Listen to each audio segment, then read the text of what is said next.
భగవద్గీత సర్వ మానవాళి కోసం.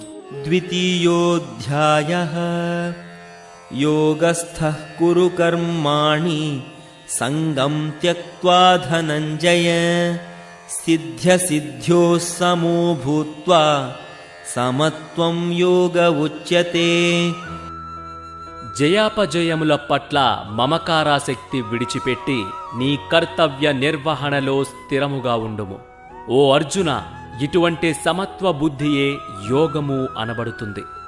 అన్ని పరిస్థితులని ప్రశాంత చిత్తంతో సమానంగా స్వీకరించడం అనేది ఎంత మెచ్చదగినదంటే శ్రీకృష్ణుడు దానిని యోగం అంటాడు. అంటే పరమాత్మతో ఐక్యత. ఈ సమస్త బుద్ధి అనేది పూర్వశ్లోకం యొక్క విజ్ఞానాన్ని అమలుపరచడం ద్వారా వస్తుంది.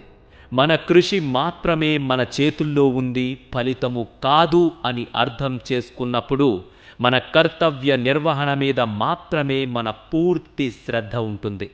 ఫలితములు భగవంతుని ప్రీతి కొరకే, కాబట్టి అవి ఆయనకే సమర్పిస్తాము. ఒకవేళ ఫలితములు మనం అనుకున్నట్టు రాకపోతే వాటిని భగవంతుని సంకల్పముగా ప్రశాంతంగా స్వీకరిస్తాము. ఈ విధంగా కీర్తి అపకీర్తి, జయము అపజయము, సుఖ దుఃఖాలు వీటన్నిటినీ మనము భగవంతుని సంకల్పంగా పరిగణించి వాటిని సమానంగా స్వీకరించినప్పుడు మనము శ్రీకృష్ణుడు చెప్పిన సమత్వ బుద్ధిని పెంపొందించుకుంటాము. జీవితంలోని ఒడిదుడుకులకు ఈ శ్లోకం ఒక ఆచరణాత్మక పరిష్కారం చూపుతుంది. నావలో సముద్రంలో ప్రయాణం చేస్తుంటే సముద్ర అలలు ఆ నావను అటూ ఇటూ ఊపటం సహజం. ప్రతిసారి అల తాకినప్పుడల్లా మనం కలత చెందితే మన యాతనకు అంతు ఉండదు.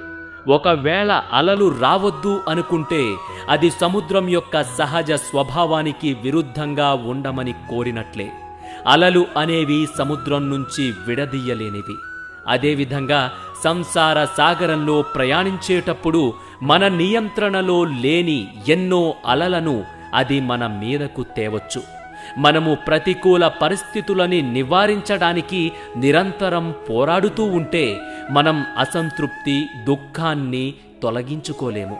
కానీ మన శక్తి మేర ప్రయత్నం ఆపకుండా దానిలో వచ్చే ప్రతి దాన్ని స్వీకరించడం నేర్చుకుంటే మనం ఈశ్వర సంకల్పానికి శరణాగతి చేసినట్లే.